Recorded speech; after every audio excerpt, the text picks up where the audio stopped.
Hello, team. Today I'm going to talk to you about the choices that I made for the infographic that I made for that shows the cost at Whitworth College. Here I have the title. Um, I'm keeping everything center line so that way as you just read down, it's like reading a list. I chose this background because it's very neutral and appealing to the eye, as well as it also allows the white backgrounds of all the graphs that I have to stand out real well.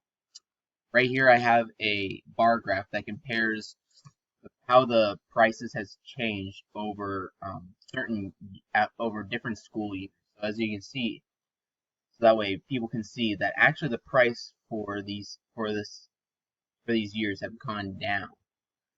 Right here we have the different costs for different age income ranges between the 2017 and 2018 school year for Whitworth College. I put this in a pie chart so that way people can kind of see which age ranges seem to be paying the most. Right here we have the national average, so that way people can see how Whitworth College um, compares with the national average for a year in college.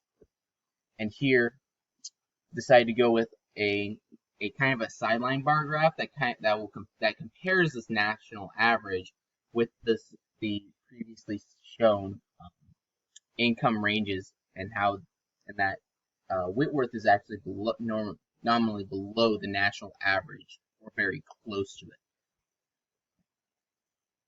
Down here, I wanted to show people particularly how a year of college at Whitworth compares with the cost of a Toyota Corolla, particularly.